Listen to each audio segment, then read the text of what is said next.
오늘 하루도 또 말씀을 사모하여 시작하시는 우리 주님의 교회 성도님들 사랑하고 축복합니다.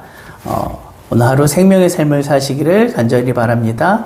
하나님의 말씀 보시겠습니다. 마태복음 18장 21절에서 35절까지 보시겠습니다. 마태복음 18장 21절에서 30 우리 한 절씩 교독하시겠습니다. 그때 베드로가 나와 이르되 주여 형제가 내게 죄를 범하면 몇 번이나 용서하여 주리이까? 일곱 번까지 하오리이까? 예수께서 이르시되 내게 이르노니 7번뿐 아니라 7번을 70번까지라도 할지니라. 그러므로 천국은 그 종들과 결산하려 하던 어떤 임금과 같으니 결산할 때에 10,000달란트 빚진 자 하나를 데려오매 갚을 것이 없는지라 주인이 명하여 그 몸과 아내와 자식들과 모든 소유를 다 팔아 갚게 하라 하니 그 종이 엎드려 절하며 이르되 내게 참으소서 다 갚으리이다 하거늘 그 종의 주인이 불쌍히 여겨 놓아 보내며 그 빚을 탕감하여 주었더니 그 종이 나가서 자기에게 100다나리온 빚진 동료 한 사람 붙들어 목을 잡고 이르되 빚을 갚으라 하매 엎드려 간구하여 이르되 나에게 참아 주소서 갚으리이다 하되 허락하지 아니하고 이에 가서 그가 빚을 갚도록 오게 가는거늘 그 동료들이 그것을 보고 몹시 딱하게 여겨 주인에게 가서 그 일을 다 알리니 이에 주인이 그를 불러다가 말하되 악한 종아 내가 빌기에 내가 내 빚을 전부 탕감하여 주었거늘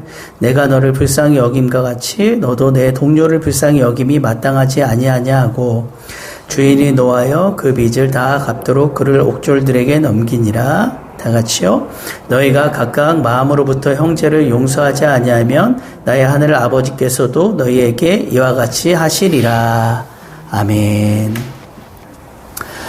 다른 사람을 용서하는 것은 말처럼 쉽지 않습니다. 용서는 손해를 감수해야 하는 것이고 내 감정들을 거스르는 행동들이기 때문입니다. 어느 목사님이 개척교회 시절에 중고 소형차를 타고 거리를 운전하고 있었습니다. 그는 이제 붉은 신호가 들어온 것을 보고도 직진하다가 그만 벤츠 승용차를 받아버리고 말았습니다. 벤츠는 이제 조수석 문짝이 완전히 부서져 버렸고 목사님 차는 폐차할 정도로 그런 심각한 상태였습니다. 상대 차에서 한 신사가 나오고 목사님은 몸은 다치지 않았느냐고 물었어요. 죄송합니다. 저는 목사인데 붉은 신호가 들어온 것도 모르고 제가 이렇게 기도하며 운전하다 사고를 냈습니다. 모든 잘못은 제게 있으니 어떤 요구도 수용하겠습니다. 그러자 그 신사가 목사님이 잘못을 인정하시니 참 고맙습니다.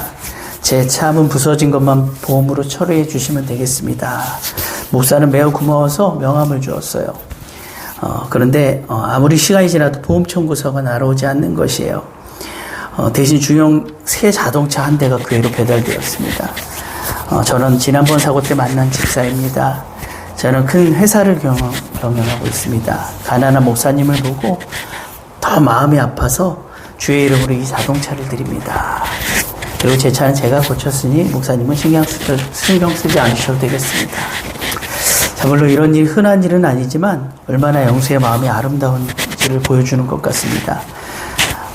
오늘 본문은 예수님께서 우리에게 다른 사람들을 용서해야 하는 혹은 할 수 있는 이유를 말씀해 주시는 말씀입니다. 21절을 보면 형제의 범죄를 용서하는 횟수에 관한 베드로의 질문이 나옵니다. 당시 유대 랍비들은 다른 사람의 잘못을 적어도 3번까지는 용서하라고 가르쳤습니다. 따라서 베드로는 형제가 범죄하면 7번 용서하면 되겠느냐고 질문함으로써 주님의 칭찬을 기대했을지 모릅니다. 그러나 여기서 주목할 점은 인간의 범죄에 대한 가능성입니다. 용서의 횟수가 중시된다는 사실은 그 누구도 범죄로부터 자유롭지 못함을 알게 합니다. 성경은 의인이 하나도 없으며 선을 행하는 자 또한 아무도 없다고 말합니다. 사람은 아무도 완전하지 못합니다. 예수님을 믿고 거듭나 새 사람이 되었다 해도 범죄로부터 자유로울 수 없으며 우리가 육체 가운데 거하는 동안에는 언제든지 범죄에 빠질 위험성이 합니다. 그래서 바울은 끊임없이 자기 몸을 쳐서 죽게 굴복시켰던 것입니다. 자신을 범죄로 이끄는 육체의 소욕이 날마다 고기를 들고 있었기 때문이죠. 여러분, 예수님께서는 주의 이름으로 선지자 노릇하고 주의 이름으로 귀신을 쫓아내며 주의 이름으로 여러 가지 권능을 행하는 사람들 중에도 불법을 행하는 사람들이 적지 않음을 말씀하셨습니다. 그래서 우리는 부단히 죄를 경계해야 하고 미워해야 합니다. 또한 범죄한 형제들을 대할 때 그것이 자신의 모습, 내 모습일 수도 있다는 것을 우리가 인정하고 너그럽게 용서하는 그런 마음을 품어야 하겠습니다. 그리고 22절은 용서의 횟수에 관한 베드로의 물음에 대한 주님의 답변입니다. 자, 여기서 주님은 당시 랍비들의 가르침을 훨씬 뛰어넘는 7번의 용서를 제안한 베드로를 칭찬하지 않으셨죠. 용서에 관한 유대교의 고정관념을 완전히 파괴하셨습니다. 70번씩 7번을 용서하라는 주님의 그 명령은 횟수를 제한하지 말고 끝없이 용서하라는 것이었습니다. 용서한다는 말의 원어가 가지는 의미는 보내버린다라는 뜻입니다. 우리가 누구를 용서한다는 것은 그와 관련된 일체의 것들을 우리의 기억 저편으로 보내버린다는 의미가 있습니다. 이것이 진정한 용서입니다. 용서했다고 말하면서도 그 죄를 마음속에 담고 사는 사람은 완전하게 용서한 것이 아닙니다.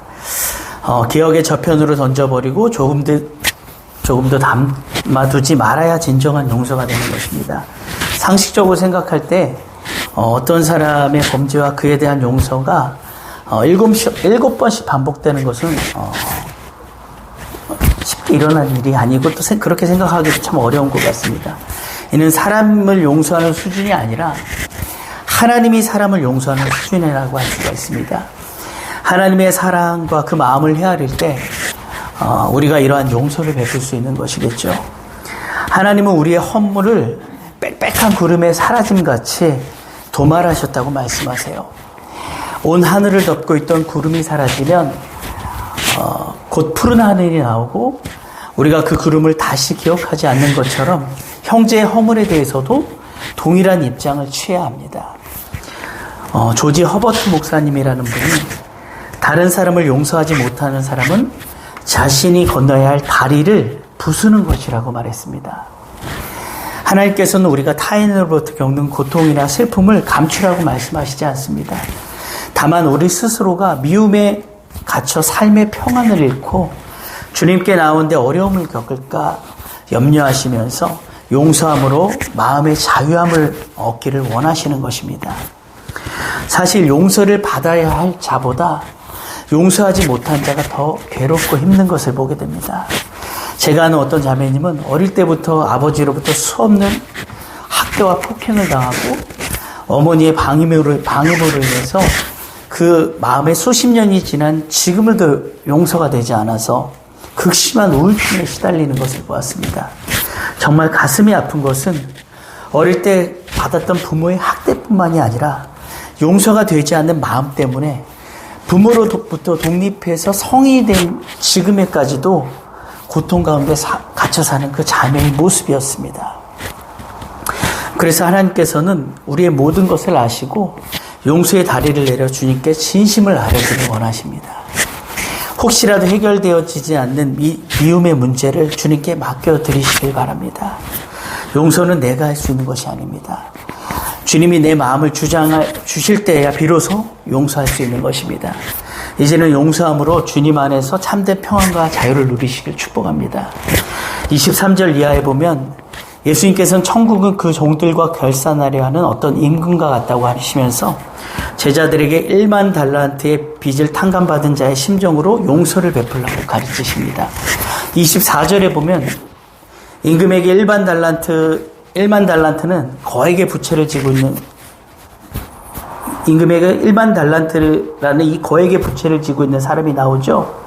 1만 달란트는 참으로 엄청난 돈이에요. 한 달란트가 6천 데나리온에 해당되는데 한 데나리온이 노동자들의 하루 일당에 해당합니다. 따라서 한 달란트는 노동자 6천 명의 일당이며 오늘날 일용직의 하루 일당을 5만 원만 책정을 해도 그것을 환산하면 자그마치 3조 원이 넘는 엄청난 금액의 그런 돈입니다. BC 4년에 유대와 이두메 그리고 사마리아 전역에서 거둔 세금이 600달란트였음을 생각하면 일반 달란트의 빚은 국가 간의 채무로도 생각하기 어려울 정도입니다. 이처럼 엄청난 부채를 안고 있는 이 사람의 모습이 바로 오늘날 앞에서의 우리의 모습이 아닌가 생각이 됩니다. 25절에 보면은 일반 달란트라는 거액의 빚을 임금에게 지고 있는 이 종에게 도무지 변제할 능력이 없었던 사실이 나오죠. 그는 모든 수단과 방법들을 강구할지라도 이것을 갚을 수가 없었던 것이에요. 결국 이것이 무엇을 말하겠습니까? 바로 죄로 인한 인간의 전적 무능을 말하고 있는 것입니다. 이 종이 자신의 채무를 변제할 어떤 능력도 없었던 것처럼 우리도 죄에서 구원할 능력이 도무지 없는 것을 말씀하고 있는 것입니다. 이처럼 우리는 자신의 죄 문제도 해결하지 못하는 아주 유약한 그런 연약한 존재임을 망각해서는 안 되겠죠. 우리는 우리의 전적 무능을 인정하고 하나님 앞에서 늘 겸손히 우리 자신을 낮춰야 될 줄 믿습니다. 나는 아무것도 아닙니다 라는 이 고백이 늘 끊이지 않아야 하는 것이겠죠. 이렇게 전적으로 무능한 우리에게 하나님께서는 1만 달란트의 빚을 탕감해 주신 것과 같은 은혜를 베풀어 주셨습니다. 27절에 보면 엎드려 절하며 빚을 갚기까지 기다려 주도록 간청하는 종의 모습을 불쌍히 여긴 이 임금이 그의 부채를 모두 탕감하여 준 사실이 나옵니다. 자, 이것은 바로 죄의 부채를 갚는 일에 전적으로 무능한 인간들에 대해 하나님께서 긍휼을 베푸셔서 무조건적 은혜로 용서해 주신 것을 나타냅니다. 여기서 우리는 절박한 심정으로 회개하는 죄인들을 향한 하나님의 마음을 잘 알게 됩니다. 우리가 여기서 한 가지 짚고 넘어갈 것은 25절에 보면 갚을 것이 없는지라 주인이 명하여 그 몸과 아내와 자식들과 모든 소유를 다 팔아 갚게 하라 하니, 몸과 아내와 자식들과 모든 소유를 다 팔아 갚게 하라는 이 말씀은 곧 우리가 이 구원을 받기 위해서 전심을 다해 회개함을 이루어야 한다는 그러한 말씀을 의미하는 것이겠죠. 그래서 우리 자신이 얻은 그 구원이 하나님께서 우리를 향한 우리를 또 불쌍히 여겨서 내리신 선물임을 우리가 꼭 기억해야 할 것입니다. 절박한 심정으로, 진정 절박한 심정으로 우리가 하나님께 회개할 때에 또 하나님은 그 중심을 보시고 회개하는 그 모든 사람들에게 은총을 베푸시는, 또 용서하시는, 구원하시는 하나님이심을 여러분 꼭 기억하셨으면 좋겠습니다. 아무리 많은 돈을 지불해도 구원은 살 수가 없겠죠. 아무리 선한 일을 많이 해도 우리가 구원을 얻을 수는 없습니다. 누구든지 서점에 가서 돈만 내면은 성경책을 사 볼 수가 있습니다. 그러나 그것을 가지고 있다고 해서 구원을 받는 것은 아니죠. 이것은 믿는 사람에게 주시는, 저 믿고 회개하는 사람에게 주시는 하나님의 선물임을 우리가 꼭 기억하여야 됩니다. 예수님을 믿는 사람들에게만 값없이 주어진 것이 구원이라는 사실을 여러분 꼭 기억하시길 축복합니다. 자, 그런데 이런 천문학적 빚을 탕감받은 자가 100데나리온의 빚을 진 동료를 압박을 합니다. 자신이 임금에게 진 빚의 60만 분의 1밖에 안 되는 아주 적은 빚이었음에도 불구하고 동료에게 빚독촉을 하고 심지어 옥에 가두게 됩니다. 엄청난 채무를 탕감받은 종은 다른 사람으로 돌변해서 자비를 갈구하던 모습은 온데간데 없어지고 당당한 채권자로 군림을 한 것이죠. 그의 모습에서 어떤 자비나 용서나 은혜도 찾아볼 수가 없습니다. 우리는 혹시 이 사람이 우리 자신의 모습은 아닌지 점검해 볼 필요가 있습니다. 우리는 다 하나님께 우리 스스로의 능력으로는 도저히 갚을 수 없는 엄청난 이 부채를 아무런 조건 없이 다 탕감받은 존재들 아닙니까? 따라서 우리에게 잘못을 범한 형제가 우리를 찾아와 용서를 구하면 하나님의 은혜를 기억하고 우리가 그 형제의 잘못을 용서해 주어야 합니다. 우리가 만일 형제를 용서하지 못한다면 그것은 하나님의 은혜를 짓밟는 일이고, 날마다 암송하는 이 주기도문에 우리가 우리에게 죄 지은 자를 사하여 준 것 같이라는 이 고백이 거짓이 되고 마는 것입니다.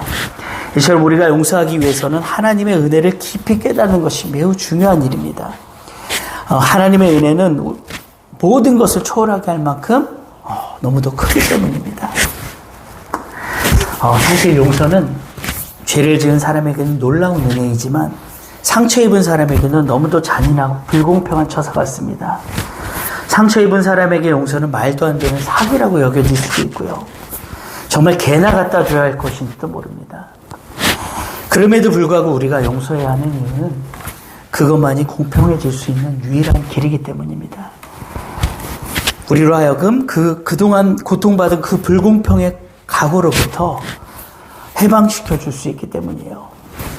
우리가 용서하지 못하면 과거에 얽매여 살 수밖에 없고 계속해서 과거의 고통을 되풀이하게 만듭니다. 과거에 상처받은 것도 억울한데 현재도 미래도 계속해서 이 과거에 집착해서 이 고통을 되풀이한다면 이보다 더 억울하고 불공평한 일이 어디 있겠습니까? 그러나 우리가 용서하게 되면 계속되는 이 과거의 악순환에서 벗어날 수 있습니다. 즉 용서는 나에게 상처를 주는 과거로 돌아가서 그 과거의 기억 속에서 그 과거를 다시 재창조함으로써 새 출발을 하는 것입니다. 마치 요셉이 자기를 죽이려 했고 자기를 노예로 팔아넘겼던 형들에게 복수하지 않고 그 모든 것이 구원을 위해 하나님이 자기를 먼저 이곳에 보내신 것으로 인생을 재해석했던 것과 같습니다. 이것이 바로 하나님 안에서 공평케 되는 놀라운 기적인 것입니다. 32절을 보면 임금은 엄청난 빚을 탕감받고 또 동료의 빚을 탕감해주지 않은 자를 악한 종이라 말하고 있습니다. 그리고 34절에 보면 다시 그 악한 종이 옥졸들에게 넘겨져 옥에 갇히는 것을 보게 됩니다. 여러분, 하나님께서는요, 죄를 짓는 자에 대해서만 악하다고 말씀하시는 것이 아니라 용서하지 않는 자에 대해서도 악하다고 말씀하세요. 이처럼 용서하지 못하는 것은 과거의 고통과 상처라는 이 감옥에서 빠져나오지 못하는 것입니다. 여러분, 성경에서 우리에게 강조하는 삶의 태도가 있습니다. 받은 대로 주는 것입니다. 은혜를 받았으면 은혜를 주고 구원을 받았으면 구원을 전해줘야 하는 것이죠. 우리는 본래 악한 자였습니다. 큰 은혜를 입어 의로운 자로 변화될 수 있었어요.